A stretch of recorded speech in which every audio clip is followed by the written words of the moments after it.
Halo semuanya, selamat datang di Fuentes dan kali ini kita akan ngebahas sebuah negara yang selalu berhasil membuat dunia terperangah.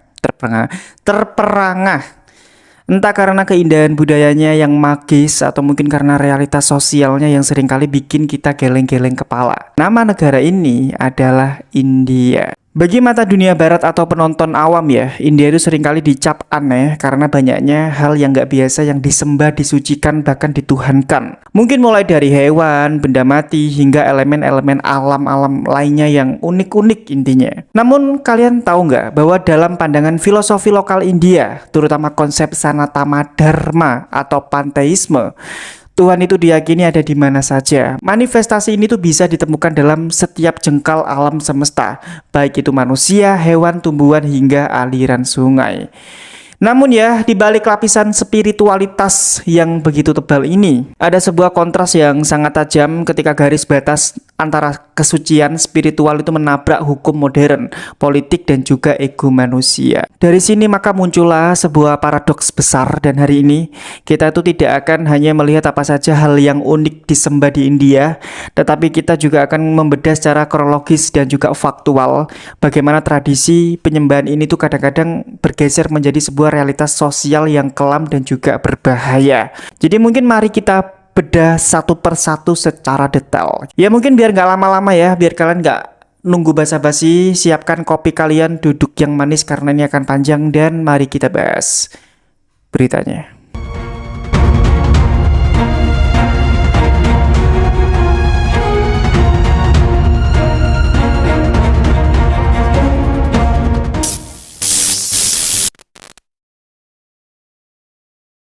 Mungkin pertama kita mulai dari hal yang paling mendasar dan paling terkenal, yaitu penghormatan terhadap sapi. Dalam mayoritas masyarakat Hindu di India, sapi itu bukanlah sekedar hewan ternak biasa, tapi sapi di sana itu dipuja sebagai gau mata atau ibu bumi, simbol kesuburan, kelimpahan, dan juga penyedia kehidupan. Di berbagai negara bagian India, di sana juga ada hukum melarang keras penyembelihan sapi secara legal. Namun, coba mari kita geser waktu ke belakang, tepatnya pada malam hari tanggal 28 September 2015. Kita menuju ke sebuah lokasi bernama Desa Bisada yang terletak di dekat wilayah Dadri, negara bagian utara Pradesh, India. Malam itu, sebuah rumor nggak berdasar itu menyebar seperti api di tengah pemukiman warga. Seorang warga muslim setempat bernama Muhammad Akhlaq yang saat itu berusia 52 tahun itu mendadak dituduh oleh tetangganya mencuri dan menyembelih seekor anak sapi yang hilang untuk dikonsumsi bersama keluarganya pada momen Idul Adha. Kronologinya itu berlangsung sangat cepat dan mengerikan. Jadi pada pukul 10 malam, ada dua orang pemuda setempat itu mendatangi kuil Hindu di desa tersebut. Mereka memaksa sang pendeta untuk menggunakan pengeras suara kuil guna mengumumkan sebuah klaim yang belum terbukti, bahwa keluarga Muhammad Akhlaq telah menyembelih sapi dan menyimpan dagingnya di dalam kulkas rumah mereka. Beberapa menit setelah pengumuman, pengeras suara itu mengubah rumor menjadi vonis mati seketika. Sebuah massa yang terdiri dari puluhan warga desa yang emosional itu segera berkumpul di area transformator utama desa. Lalu setelah itu, mereka itu bergerak menuju rumah Akhlaq. Gerombolan pemuda tersebut itu mendobrak pintu rumah Muhammad Akhlaq tanpa mendengarkan penjelasan apapun. Massa itu menyeret Akhlaq dan anak laki-lakinya bernama Danis, dan mereka berdua dipukuli secara brutal menggunakan tongkat kayu, batu bata, dan juga batang besi di tengah jalan, hingga mereka berdua itu terkapar di dalam genangan darah. Nah, dampak dari tragedi ini, Muhammad Akhlaq itu dinyatakan meninggal dunia di tempat akibat trauma berat pada kepala dan juga pendarahan hebat. Sementara anaknya bernama Danis itu mengalami luka kritis dan juga harus menjalani beberapa kali operasi otak untuk bertahan hidup. Nah, yang membuat kasus Dadri 2015 ini itu menjadi catatan sejarah paling kelam di India modern adalah apa yang terjadi setelah pembunuhan tersebut. Fokus penyelidikan polisi dan perdebatan media nasional selama berbulan-bulan itu justru bukan berfokus pada kebrutalan para pelaku pembunuhan, melainkan sibuk memperdebatkan apakah daging di kulkas Muhammad Akhlaq itu benar-benar daging sapi. Ini gila sih. Jadi laporan forensik awal dari laboratorium veteriner setempat itu menyatakan bahwa daging tersebut adalah daging kambing. Namun dari Mathura mengklaim sampel tersebut adalah daging sapi. Manipulasi sentimen aksi main hakim sendiri demi melindungi sapi ini kemudian digoreng oleh kelompok sayap kanan konservatif. Faktanya, kasus ini tuh menjadi pemicu ledakan gelombang intoleransi baru di India. Hingga bertahun-tahun kemudian ya, gelombang kekerasan serupa yang mengatasnamakan perlindungan terhadap sapi terus berulang di berbagai pelosok India, menciptakan ketakutan mendalam bagi kelompok minoritas. Sekarang mari kita beralih ke fenomena unik berikutnya yang berada di wilayah barat India, tepatnya di Desnok, sebuah kota kecil berjarak sekitar 30 km dari Bikaner, negara bagian Rajasthan di India. Di lokasi ini tuh berdiri sebuah tempat ibadah yang sangat nggak biasa bernama kuil Karnimata. Di dalam kuil kuno ini, objek yang disembah dan dirawat dengan penuh kemewahan bukanlah patung emas raksasa, melainkan sekitar 25.000 ekor tikus hitam yang hidup bebas di seluruh area kuil. Tikus-tikus ini disebut sebagai kabas atau anak-anak suci. Secara historis dan mitologis, masyarakat setempat mempercayai bahwa tikus-tikus ini adalah reinkarnasi dari keturunan Dewi Karnimata, yaitu seorang petapa wanita dari abad ke-14. Fakta uniknya di lapangan, setiap hari para pendeta kuil dan peziarah itu memasak makanan dalam piring perak besar dan menyediakan mangkuk-mangkuk besar berisi susu murni untuk memberi makan tikus-tikus tersebut. Peziarah itu berjalan tanpa alas kaki di atas lantai yang dipenuhi kotoran dan juga liur tikus. Bahkan mereka itu mencicipi makanan atau sisa air yang telah digigit atau diminum oleh tikus-tikus tersebut karena mereka menganggap itu adalah sebuah berkah tertinggi yang membawa keberuntungan. Secara medis, dunia luar itu memandang hal ini sebagai resiko kesehatan yang ekstrim. Namun secara faktual, catatan sejarah lokal itu menunjukkan bahwa area kuil ini tidak pernah menjadi epicentrum wabah penyakit pes, bahkan ketika wilayah di sekitarnya sempat dilanda wabah di masa lalu. Ini jujur menurutku aneh, tapi lagi-lagi kita nggak bisa untuk menjudge sebuah kepercayaan. Kita masih di negara bagian yang sama, yaitu di Rajasthan, tepatnya di tepi Jalan Raya Nasional 65 dekat desa Kotila. Di sana itu ada sebuah kuil yang nggak kalah mencengangkan di dunia modern. Namanya adalah kuil Bulet Baba. Di kuil ini, objek yang diletakkan di dalam altar kaca dan dikalungi bunga-bunga suci itu adalah sebuah sepeda motor bermerek Royal Enfield Bullet 350cc dengan nomor polisi RST 7333. Kalian harus denger ini sih. Dari sini tuh pasti timbul pertanyaan gitu kan ya. Bagaimana kronologi fakta sejarah dibalik berdirinya kuil motor ini gitu kan. Jadi pada tahun 1988 ada seorang pemuda lokal bernama Om Singh Rator yang kemudian dikenal sebagai Om Bana. Dia itu adalah putra seorang pemimpin desa. Dia itu sedang mengendarai motor Royal Enfield miliknya di jalan raya tersebut. Dia itu kehilangan kendali, menabrak pohon di pinggir jalan dan tewas seketika di tempat kejadian. Motornya pun jatuh ke dalam parit dan keesokan paginya, aparat kepolisian setempat mengevakuasi jenazah Om Bana dan juga membawa sepeda motor yang rusak tersebut ke kantor polisi terdekat. Menurut catatan laporan warga dan kepolisian setempat, pada keesokan harinya, motor tersebut tiba-tiba hilang dari kantor polisi dan ditemukan kembali berada di lokasi parit tempat kecelakaan terjadi. Awalnya polisi itu mengira mungkin ini adalah ulah iseng keluarga atau mungkin ini adalah teman mendiang yang iseng gitu mungkin ya.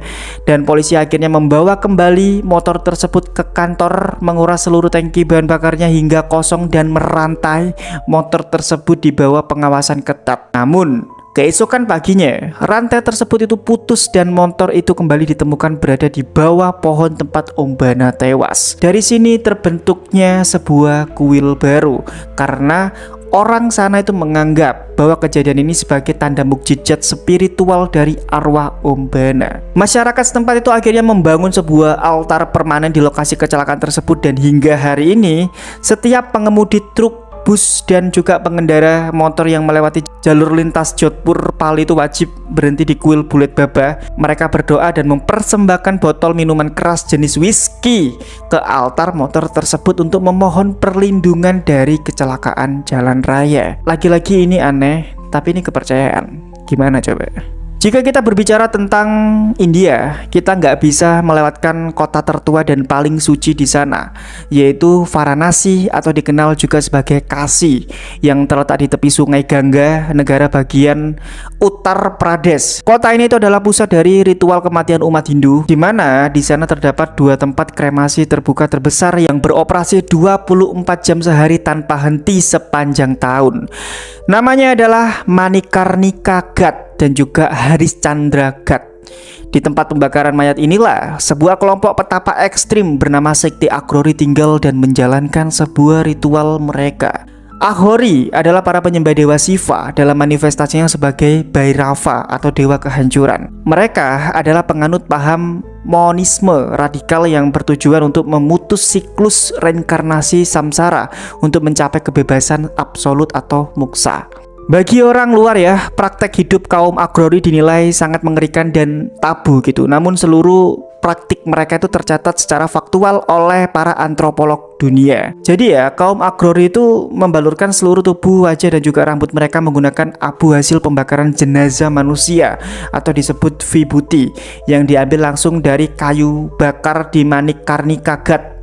Dan bagi mereka, abu ini itu adalah pengingat bahwa tubuh fisik manusia hanyalah debu sementara. Pada waktu tengah malam, di saat api kremasi itu membumbung tinggi, para sudu Aghori itu sering duduk dalam posisi yoga di tepi sungai dan bermeditasi tepat di hadapan mayat yang sedang terbakar. Atau mungkin bahkan biasanya mereka bermeditasi di atas tubuh jenazah yang belum dikremasi. Jadi Aghori ini ya itu menolak pakaian konvensional dan seringkali hanya mengenakan cawat atau bertelanjang bulat. Mereka menggunakan tengkorak kepala manusia yang diambil dari sungai sebagai mangkuk untuk makan, minum air, bahkan minum alkohol. Pertanyaannya, mengapa mereka itu melakukan hal-hal yang dianggap menjijikan dan ekstrim ini?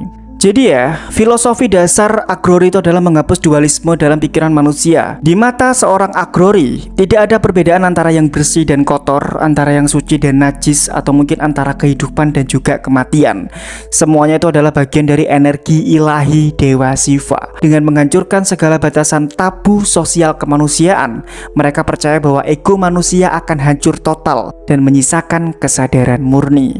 Namun fakta di lapangan menunjukkan bahwa banyak oknum penipu di Varanasi ini ya, yang berpura-pura menjadi kaum Aghori demi mendapatkan uang dari turis asing. Sementara kaum Aghori yang asli justru hidup sangat menutup diri di seberang tepi utara sungai Ganga dan jarang mau berbicara dengan orang asing. Dari aktivitas kaum Aghori, pandangan kita secara otomatis tertuju pada air yang mengalir di depan mereka, yaitu sungai Ganga. Panjang kurang lebih 2.500 km yang mengalir dari pegunungan Himalaya hingga Teluk Benggala ini itu menyokong kehidupan bagi lebih dari 400 jiwa masyarakat India. Dalam teologi Hindu ya, sungai ini itu dipuja sebagai Dewi Ganga. Jutaan peziarah datang setiap harinya di kota-kota suci seperti Haridwar, Rishikesh dan juga Varanasi untuk melakukan ritual sakredip atau merendam diri.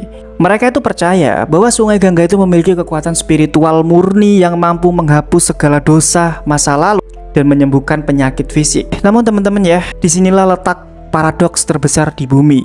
Di balik statusnya sebagai Dewi Ganga yang disucikan, Sungai Ganga secara faktual adalah salah satu sungai paling beracun di dunia. Sungai ini itu sudah menjadi polusi domestik. Kota padat seperti Varanasi dan juga Patna itu membuang miliaran liter kotoran manusia langsung ke sungai tanpa disaring. Dan efeknya, kadar bakteri Fecal coliform atau bakteri kotoran itu melonjak ratusan kali lipat di atas batas aman WHO.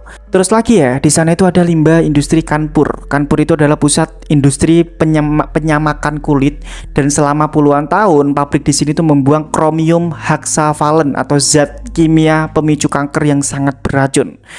Mereka itu membuang langsung ke sungai hingga airnya menghitam dan berbusa asam. Bahkan ada juga polusi logam berat yang membuat lumba-lumba air tawar Ganga kini terancam punah dengan populasi kritis tersisa kurang dari 2.000 ekor. Dari sini tentunya pemerintah itu nggak tinggal diam. Pada Juni 2014 diluncurkanlah Namami Gange program dengan anggaran fantastis yaitu sekitar 20.000 kor rupiah atau puluhan triliun rupiah untuk membangun instalasi limbah dan membenahi dermaga kremasi. Sayangnya Akibat ledakan populasi dan juga birokrasi lokal yang korup, proyek ini tuh jadinya mangkrak dan ironisnya jutaan orang masih nekat meminum dan mandi di air beracun ini demi sebuah keyakinan rohani.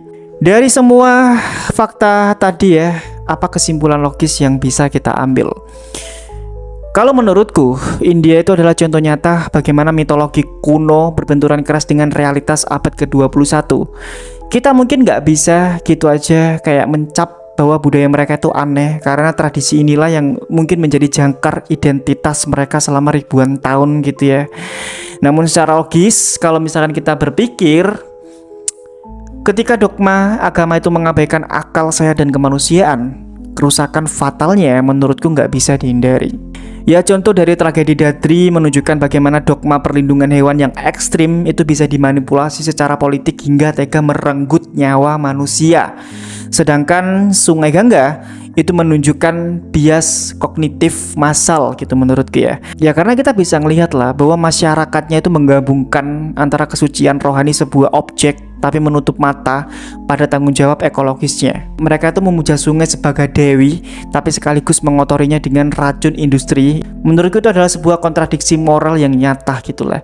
Ya mungkin kalau misalkan kita ngomong bahasa kerennya ya, spiritualitas sejati seharusnya berjalan beriringan dengan memelihara kehidupan dan juga alam, bukan malah merusaknya. Tapi bagaimana menurut pendapat kalian tentang fenomena paradoks di India ini? Tulis opini cerdas kalian di kolom komentar bawah ya. Dan aku mau minta maaf kalau misalkan ada kalimat-kalimat menyinggung, aku mungkin juga salah menjelaskannya gitu ya. Silakan kalian koreksi aja di bawah, karena di sini aku hanya menceritakan sebuah keunikan kepercayaan yang ada di India tanpa menjudge sedikit pun yang mereka percayai. Jadi ya terima kasih udah nonton Fuentes dan sampai jumpa lagi di Fuentes selanjutnya. Maaf Rek, misalkan rodok bingung aku menjelaskannya gitu ya, tapi ya terima kasih. Kalau misalnya kalian belum subscribe dan tekan tombol lonceng, silahkan kalian tekan tombol loncengnya juga subscribe biar kalian bisa dapat informasi terus dari aku, video-video dari aku, dan matur nuwun rek. Bye bye.